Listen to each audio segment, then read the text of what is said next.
ദൈവത്തിന്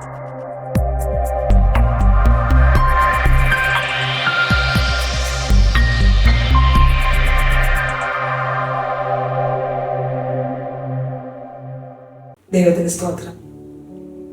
കണ്ണുകളടയ്ക്കാൻ പ്രാർത്ഥിക്കാം. പരിശുദ്ധനെ സ്വർഗീയ രാജാവേ, വീണ്ടും ഞങ്ങൾക്ക് അപ്പച്ചന്റെ വചനമായിരിക്കാൻ ദൈവം ചെയ്ത വിലപ്പെട്ട ഭാഗ്യത്തെ ഓർത്ത് സ്തുതിക്കുന്നപ്പ, ഇന്ന് ഈ ശബ്ദം കേൾക്കുന്ന സകല മക്കളെയും ദൈവത്തിന്റെ കരങ്ങൾ തരുന്നു.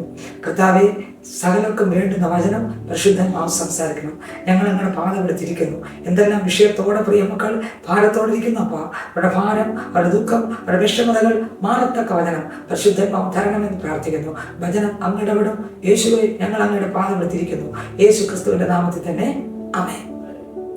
വീണ്ടും വരുന്ന യേശു ക്രിസ്തുവിന്റെ വാത്സല്യ നാമത്തിൽ നിങ്ങൾക്ക് എല്ലാവർക്കും എന്റെ സ്നേഹവന്ദനം അറിയിക്കുന്നു.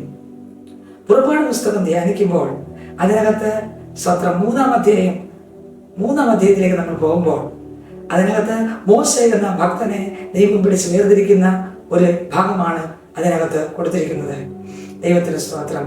മോശ ജനിക്കുന്ന സമയത്ത് ശിശുക്കളെ കൊല്ലുവാൻ ഒരു ഓർഡർ കൊടുക്കുന്നു. ഈ കുഞ്ഞിനെ കൊല്ലാതെ സൂക്ഷിക്കുന്നു. ഞാങ്ങണ കൊണ്ട് പെട്ടകം ഉണ്ടാക്കുന്നു. പെട്ടകത്തെ കീഴ് തേച്ച് ഈ കുഞ്ഞിനെ പെട്ടകത്തിനകത്താക്കുന്നു. അവിടെ നൈൽ നദിയിൽ ഒഴുക്കുന്നു. എന്നാൽ ഈ കുഞ്ഞിനെ ഫറവോന്റെ പുത്രി കാണുന്നു. സ്വത്രം ഈ കുഞ്ഞിനെ കൊട്ടാരത്തിൽ കൊണ്ടുപോകുന്നു. കുഞ്ഞിനെ പാല് കൊടുക്കുവാൻ കുഞ്ഞിന്റെ അമ്മയെ തന്നെ സ്വത്രം അമ്മ തന്നെ അവിടെ എത്തുന്നു. കുഞ്ഞിനെ വളർത്തുന്നു. സ്വത്രം അത് കുഞ്ഞ് വളരുന്നു. ഹല്ലേലൂയ. അതത്രയും മോശം.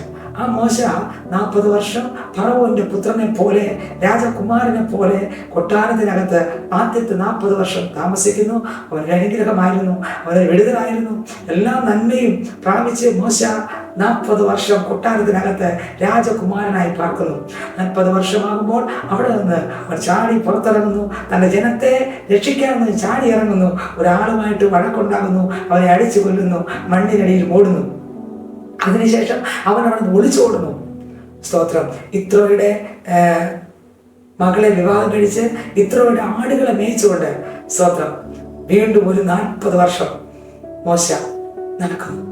ഇന്ന് 80-ാമത്തെ വയസ്സിൽ ആദ്യത്തെ 40 വർഷം ഫറവോന്റെ കൊട്ടാരത്തിലെങ്കിൽ അടുത്ത 40 വർഷം ആടുകളെ മേയ്പ്പെങ്കിൽ 80-ാമത്തെ വയസ്സിൽ ഇതേ മോശെ ഫറവോന്റെ കൊട്ടാരത്തിനകത്ത് ഇറങ്ങി ഒളിച്ചോടിയ ഇതേ മോശെ എവിടെ നിന്ന് ഒളിച്ചോടിയ സ്ഥാനത്തേക്ക് മടക്കി അയച്ച് ദൈവത്തിന്റെ വേലയെ ചെയ്യിക്കുവാൻ ഈ മോശയുടെ അടുക്കലേക്ക് ദൈവം ഇറങ്ങി വരുന്ന ഭാഗമാണ് സ്തോത്രം. വേദപുസ്തകത്തിനകത്ത് 3-ാം അധ്യായം, പുറപ്പാട് പുസ്തകം 3-ാം അധ്യായത്തിനകത്ത് കൊടുത്തിരിക്കുന്നത് അന്നുവരെ അനുഭവിക്കാത്ത ദൈവത്തെ, അന്നുവരെ കാണാത്ത, അന്നുവരെയും പ്രതീക്ഷിക്കുന്നത് പോലെ കാണാത്ത, ഇതുപോലെ കാണാത്ത ഒരു അനുഭവം മോശയുടെ ജീവിതത്തിൽ വരികയാണ്. ഇന്ന് ഈ ശബ്ദം കേൾക്കുന്ന പൈതലേ, യേശുപ്പച്ചന്റെ സ്നേഹം ഇതുവരെ അനുഭവിച്ചറിയാത്ത, ആ സ്പർശനം തൊട്ടനുഭവിക്കാത്ത സ്വത്രം ആൾക്കാരാണോ ഈ കേൾക്കുന്നത്? എന്നാൽ ഇന്ന് ഈ ശബ്ദം കേട്ടുകൊണ്ടിരിക്കുമ്പോൾ തന്നെ ആ സാന്നിധ്യത്തെ പകർന്ന്, ആ ശക്തിയെ പകർന്ന്, ആ കൃപയെ പകർന്ന്, ആ അഭിഷേകത്തെ പകർന്ന്, ആ ദൈവശക്തിയെ പകർന്ന്, ആ ദൈവീയ കൃപയെ പകർന്ന്, ആത്മാവിന്റെ ബലം പകർന്ന്, സ്വർഗീയ ശക്തിയെ പകർന്ന് പുറത്തെടുക്കുന്ന കർത്താവ് ഈ ശബ്ദം കേട്ടുകൊണ്ടിരിക്കുന്ന പൈതലെ നിന്റെ അടുക്കൽ ഇറങ്ങി വന്നിരിക്കുന്നു. ഇതാ മോശയെ സ്തോത്രം കർത്താവ് തേടി മുൾപ്പടപ്പിൽ നടുവിൽ വരുന്ന രംഗമാണ് 3-ാം അധ്യായത്തിനകത്ത് വായിക്കുന്നത്. ദൈവത്തിന്റെ സ്തോത്രം. പുറപ്പാട് പുസ്തകം 3-ാം അധ്യായം 1-ാം വചനം മുതൽ വായിക്കാൻ ശ്രദ്ധിക്കാം. മോശ മിദ്യാനിലെ പുതുവദിനം തന്റെ അമ്മയപ്പനുമായ ഇത്രോയുടെ ആടുകളെ മേയിച്ചു കൊണ്ടിരുന്നു. അവൻ ആടുകളെ മരുഭൂമിക്ക് അപ്പുറത്ത് ദൈവത്തിന്റെ പർവ്വതമായ ഹോരേബ് വരെ കൊണ്ടുചെന്നു. അവിടെ യഹോവയുടെ ദൂതൻ ഒരു മുൾപ്പടപ്പിന്റെ നടുവിൽ അഗ്നിജ്വാലയിൽ അവൻ പ്രത്യക്ഷനായി. സ്തോത്രം. മുൾപ്പടപ്പിൽ അഗ്നിജ്വാലയിൽ പ്രത്യക്ഷനായി. സ്തോത്രം. ഹല്ലേലൂയ. അടുത്ത വാക്യം വായിക്കുമ്പോൾ അവൻ നോക്കിയാൽ മുൾപ്പടപ്പ് തീ പിടിച്ച് കത്തുന്നതും മുൾപ്പടപ്പ് വെന്തു പോകാതിരിക്കുന്നത് കണ്ടു. മുൾപ്പടപ്പ് വെന്തു പോകാതിരിക്കുന്ന ഈ വലിയ കാഴ്ച എന്തെന്ന് ഞാൻ ചെന്ന് നോക്കട്ടെ എന്ന് മോശ പറഞ്ഞു. നോക്കേണ്ടതിന് അവൻ വരുന്നത് യഹോവ കണ്ടപ്പോൾ ദൈവം മുൾപ്പടപ്പ് നടുവിൽ നിന്ന് അവനെ മോശെ മോശെ എന്ന് വിളിച്ചു. സ്തോത്രം. ഹല്ലേലൂയ. അന്ന് വരെ ഇങ്ങനെ വിളി അവൻ കേട്ടിട്ടില്ല.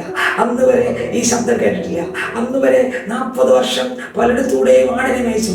ഇതുപോലെ മുൾപ്പടർപ്പ് കത്തിയിട്ടും വേരാതെ നിൽക്കുന്ന കാഴ്ച കണ്ടിട്ടില്ല. പലപ്പോഴും മുൾപ്പടർപ്പ് കത്തി എരിഞ്ഞമർന്ന് കാണും. ദൈവത്തിന് സ്തോത്രം. പക്ഷെ വെന്തിട്ടും എരിഞ്ഞമരാതെ അങ്ങനെ തന്നെ നിൽക്കുന്ന മുൾപ്പടർപ്പ് മോശ ആദ്യമായിട്ട് കണ്ടതാ. ഹല്ലേലൂയ. ഇതുവരെ കണ്ടിട്ടില്ലാത്തത് കാണിപ്പിക്കുക, ഇതുവരെ ചെയ്തിട്ടില്ലാത്തത് ചെയ്യുക, അതിശയങ്ങളെ ചെയ്യിപ്പിക്കുക, യേശു ക്രിസ്തു മതിയാകണത്രേ. മോശ ഈ മുൾപ്പടർപ്പിൽ എന്തെന്ന് കാണാൻ മുള്ളിനെ ഉപയോഗിച്ച ദൈവത്തിന് ഇറങ്ങുവാൻ മുള്ളിനെ ഉപയോഗിച്ചു. ഈ ശബ്ദം കേൾക്കുന്ന പൈതലെ, താങ്കളൊരു പക്ഷേ പറയാൻ ഞാൻ ഒന്നിനും കൊള്ളത്തില്ല, പക്ഷേ നിങ്ങളെയും നിങ്ങളുടെ അകത്തും യേശു ഇറങ്ങി നിങ്ങളിലൂടെ ക്രിസ്തുവിനെ വെളിപ്പെടുത്തുവാൻ ദൈവം ആഗ്രഹിക്കുന്നുണ്ട്. ഈ മുള്ളിനെ തിരഞ്ഞെടുത്ത ദൈവം ഇറങ്ങുവാൻ ആ മുള്ളിനെ തിരഞ്ഞെടുത്തു. ആ മുള്ളിനെ കത്തിപ്പിച്ചു. അതിനകത്തിറങ്ങിയ ദൈവം ഈ ശബ്ദം കേൾക്കുന്ന പൈതലെ സ്തോത്രം, നിങ്ങളെയും നിങ്ങളുടെ നടുവിൽ ഇറങ്ങി അത്ഭുതം ചെയ്യുവാൻ ഈ ദൈവം മതിയായവനാണ്. ഹല്ലേലൂയ. എന്തെല്ലാം വിഷയത്തോടെ ഈ ശബ്ദം കേട്ടുകൊണ്ടിരിക്കുന്നു പൈതലെ, നിന്നെ അറിയുന്ന ഒരു കർത്താവുണ്ട്, നിന്നെ മനസ്സിലാക്കുന്ന ഒരു കർത്താവുണ്ട്. ഹല്ലേലൂയ. നിന്നെ തിരഞ്ഞെടുത്ത ഒരു കർത്താവുണ്ട്, നിന്നെ തേടി വന്ന ഒരു കർത്താവുണ്ട്. സ്തോത്രം. ഹല്ലേലൂയ. മോശയെ പേര് ചൊല്ലി വിളിച്ച കർത്താവ് ഇതാ ഈ ശബ്ദം കേട്ടുകൊണ്ടിരിക്കുമ്പോൾ തന്നെ ഇതിനകത്ത് കേൾക്കുന്ന മക്കളെ നിങ്ങളെ പേര് ചൊല്ലി വിളിക്കുന്ന കർത്താവ് തൊട്ടടുക്കൽ നിൽക്കുകയാണ്. മോശെ എന്ന് പേര് ചൊല്ലി വിളിച്ചു. മോശ അടുത്തോട് നടന്ന് ചെല്ലുകയാണ്. മോശയെ പേര് ചൊല്ലി വിളിച്ചു. പേര് ചൊല്ലി വിളിച്ചിട്ട് എന്താ പറഞ്ഞേ? മോശെ എന്ന് വിളിച്ചു. അതിനവൻ ഇതാ ഞാൻ എന്ന് പറഞ്ഞു. കണ്ടോ, മോശ വിളിയും കേട്ടു. അടുത്ത പേര് വിളിക്കുമ്പോൾ അവന്റെ കാത് തുറന്നു. അവൻ ശബ്ദം കേട്ടു. ഇന്ന് അനേകം യേശുവിന്റെ ശബ്ദം കേൾക്കുന്നില്ല, യേശുവിന്റെ ശബ്ദം തിരിച്ചറിയാൻ കഴിയുന്നില്ല. എന്നെ കേൾക്കുന്ന പ്രിയ പൈതലേ, താങ്കൾക്ക് യേശുവിന്റെ ശബ്ദം തിരിച്ചറിയാൻ പറ്റുന്നുണ്ടോ? നമ്മളൊന്ന് ചിന്തിക്കണം, നമുക്ക് യേശുവിന്റെ ശബ്ദം തിരിച്ചറിയാൻ പറ്റുന്നുണ്ടോ? എന്നാൽ മോശയെ ദൈവം വിളിച്ചപ്പോൾ മോശ വിളി കേട്ടു. സ്തോത്രം. ഉടനെ വിളി കേട്ടു, അപ്പോൾ തന്നെ വിളി കേട്ടു. ഈ ശബ്ദം കേട്ടുകൊണ്ടിരിക്കുന്ന പൈതലെ, സ്തോത്രം, കർത്താവിന്റെ ശബ്ദം തിരിച്ചറിയാൻ പറ്റാതെ, ഏതൊക്കെ ഭാഗത്ത് വിളി കേൾക്കാൻ പറ്റാതെ, സ്തോത്രം, ശബ്ദം കേൾക്കാൻ പറ്റാതെ കാതുകൾ മന്ദമായിരിക്കുന്നുവോ, ഇന്ന് ഈ ശബ്ദം കേട്ടുകൊണ്ടിരിക്കുമ്പോൾ തന്നെ ദൈവത്തിന്റെ ശക്തി ഇറങ്ങി ആ മന്ദതകളെ പൊട്ടിച്ചിട്ട് അപ്പച്ചനെ കേൾക്കുവാൻ, അപ്പനെ കാണുവാൻ, ആ സാന്നിധ്യത്തിൽ ജീവിക്കുവാൻ, ആ കൃപയാൽ നിറയുവാൻ താങ്കൾ യേശു കാണുകയാണ്. ഈ 2024 യേശു താങ്കളെ കാണുകയാണ്. നോക്കിയേ, മോശ അടുത്ത് ചെല്ലുമ്പോൾ ദൈവം മോശയെ പേര് ചൊല്ലി വിളിക്കുന്നു. സ്തോത്രം. പേര് വിളിച്ച് ഇങ്ങോട്ട് പറയുകയാണ്, അപ്പോൾ അവൻ ഇങ്ങോട്ട് അടുക്കരുത്, നീ നിൽക്കുന്ന സ്ഥലം വിശുദ്ധ ഭൂമിയാകയാൽ കാലിൽ നിന്ന് ചെരുപ്പ് അടിച്ചു കളക എന്ന് കൽപ്പിച്ചു.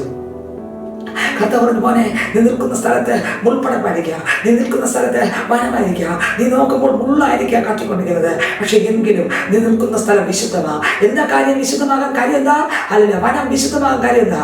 വിശുദ്ധനാകും ദൈവം ഇറങ്ങുന്ന സ്ഥലം മുഴുവൻ, ഏത് കാട്ടിനകത്തായിരുന്നാലും, ഏത് മലയുടെ മുകളിലായിരുന്നാലും, ഏത് പള്ളിക്കകത്തായിരുന്നാലും, ഏത് വീട്ടിനകത്തായിരുന്നാലും, യേശു ഇറങ്ങുന്ന സ്ഥലം വിശുദ്ധമത്രേ.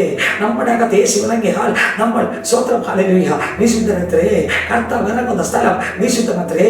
അതുകൊണ്ടാണ് നമ്മൾ വിശുദ്ധരായി ജീവിക്കണം. കർത്താവ് നമ്മുടെ അകത്ത് ഇറങ്ങണമെങ്കിൽ നമ്മുടെ നിങ്ങൾ താന്താന്തങ്ങൾക്കുള്ളവരല്ല എന്ന് നിങ്ങൾ അറിയുന്നില്ലയോ? നിങ്ങളെ വിലക്ക് വാങ്ങിയിരിക്കുന്നു. നിങ്ങൾ ദൈവത്തിന്റെ ആലയം എന്ന് അറിയുന്നില്ലയോ? നിങ്ങൾ ദൈവത്തിന്റെ മന്ദിരം എന്ന് അറിയുന്നില്ലയോ? ഏത് പുസ്തകത്തിൽ വ്യക്തമായി എഴുതിയിട്ടുണ്ട്. എന്നെ കേൾക്കുന്ന എന്റെ സ്നേഹിതരെ, ഹല്ലേലൂയ, ദൈവം പറഞ്ഞു, നീ നിൽക്കുന്ന സ്ഥലം വിശുദ്ധമാകയാൽ, കേട്ടോ, നീ നിൽക്കുന്ന സ്ഥലം വിശുദ്ധ ഭൂമിയാകയാൽ, നിന്റെ കാലിൽ നിന്ന് ചെരുപ്പ് അടിച്ചു കളക എന്ന് കൽപ്പിച്ചു.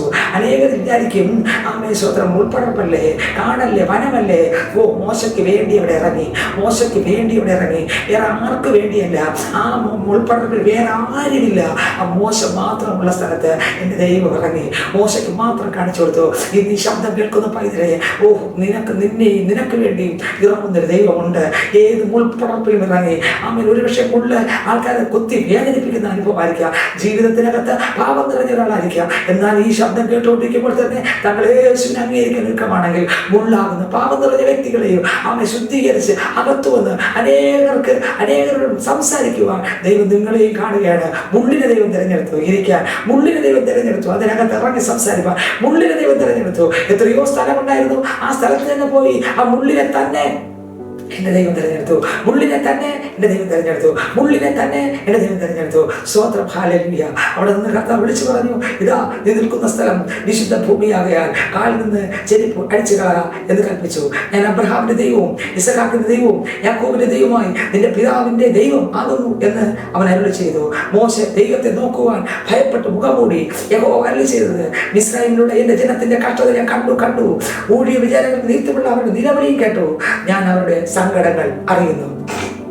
എന്റെ ശബ്ദം കേൾക്കുന്ന പ്രിയ പൈതലേ, നിന്റെ സങ്കടം അറിഞ്ഞ്, ഫറവോന്റെ മുഖത്തിനകത്ത് ഇസ്രായേൽ മക്കളുടെ സങ്കടം അറിഞ്ഞ് അവരെ വിടിവിക്കുവാൻ മോശ എന്ന ഭക്തനെ ദൈവം തേടി 80-ാമത്തെ വയസ്സിൽ വൃദ്ധനായ മോശയുടെ അടുക്കൽ സ്വർഗ്ഗം ഇറങ്ങി. ഇന്ന് വയസ്സ് പ്രായ ഭേദമില്ല.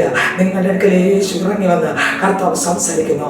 മകനെ മകളെ, മകനെ മകളെ, ഇന്ന് രാത്രി നിന്റെ അടുക്കൽ യേശു ഉണ്ട്. എന്റെ കർത്താവ് പറഞ്ഞു, സ്തോത്രം, ഹല്ലേലൂയ. നിങ്ങൾ എന്റെ ജനത്തിന്റെ കഷ്ടത ഞാൻ കണ്ടു. ഊഴിയ വിചാരകന്മാർ നിമിത്തമുള്ള അവരുടെ നിലവിളിയും കേട്ടു. ഞാൻ അവരുടെ സങ്കടങ്ങൾ അറിയുന്നു. നിങ്ങളുടെ സങ്കടങ്ങൾ അറിയുന്ന ദൈവം. ഇതിനകത്ത് സങ്കടത്തോടെ ഇരിക്കുകയാണോ, ഞെരുക്കത്തോടെ ഇരിക്കുകയാണോ, വേദനയോടെ ഇരിക്കുകയാണോ? ഞെരുക്കം അറിയുന്ന ദൈവം, വേദന അറിയുന്ന ദൈവം, സങ്കടങ്ങൾ അറിയുന്ന ദൈവം. മോശ അവിടെ ഇസ്രായേൽ ജനത്തിന്റെ അടുക്കൽ പറഞ്ഞു വിട്ട് അവരെ പുറത്തെടുത്തതുപോലെ വ്യത്യസ്തമായ സങ്കടത്തോടെ, വ്യത്യസ്തമായ വേദനയോടെ, ഞെരുക്കത്തോടെ, കർത്താവേ ഞാൻ മുന്നോട്ട് എങ്ങനെ പോകും? അയ്യോ, പ്രതീക്ഷകളെല്ലാം നഷ്ടപ്പെട്ടു എന്ന് തകർന്ന് ഭാരപ്പെട്ടിരിക്കുന്നു.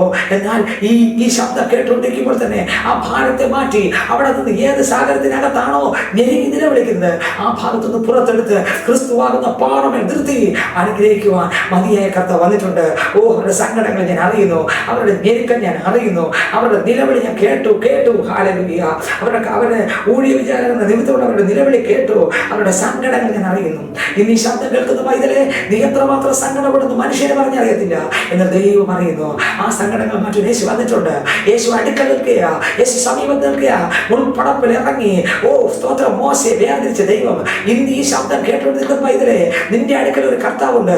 വേദനയോടെ ഇരിക്കുകയാണോ, സങ്കടത്തോടെ ഇരിക്കുകയാണോ, ഞെരുക്കത്തോടെ ഇരിക്കുകയാണോ? നീ പുറത്തു വരാൻ സമയമായി.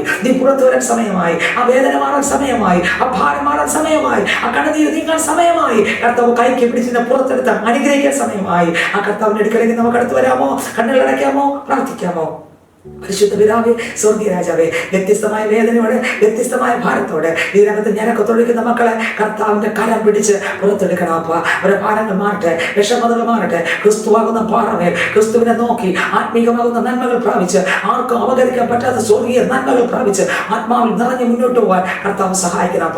സങ്കടങ്ങൾ മാറ്റണേ, വേദനകൾ മാറ്റണമേ, ഞെരുക്കങ്ങൾ മാറ്റണമേ, ശത്രു പോരാട്ടങ്ങൾ ഉടയ്ക്കണമേ. ഏതെല്ലാം വിഷയത്തോടെ ഈ മക്കളിരിക്കുന്നു, അവരുടെ രോഗങ്ങൾ മാറട്ടെ, അവരുടെ കടങ്ങൾ മാറട്ടെ, കഷ്ടപ്പാടുകൾ, നിരാശകൾ മാറട്ടെ, വലിയൊരു സന്തോഷം ലഭിക്കട്ടെ. സ്വന്തം അങ്ങനെ തന്നെ ചെയ്തിരിക്കുക. സ്തോത്രം, വിടിച്ചോട് സ്തോത്രം. ഈ വചനം അവരുടെ ജീവിതത്തിനകത്ത് ഇറങ്ങിക്കത്തട്ടെ. മോശയെ തിരഞ്ഞെടുത്ത ദൈവം, മോശെ എന്ന് പേര് ചൊല്ലി വിളിച്ച കർത്താവ് ഈ ശബ്ദം കേൾക്കുന്ന മക്കളെ പേര് ചൊല്ലി വിളിച്ച് മാറോടണച്ച് അവരുടെ സങ്കടങ്ങൾ മാറ്റി, അവരുടെ കണ്ണുനീര് മാറ്റി, ദുഃഖം മാറ്റി ചേർത്ത് പിടിക്കുന്നതിനായി സ്തോത്രം. പ്രാർത്ഥനയിലേക്ക് സ്തോത്രം. യേശു ക്രിസ്തുവിന്റെ നാമത്തിൽ തന്നെ ആമേൻ.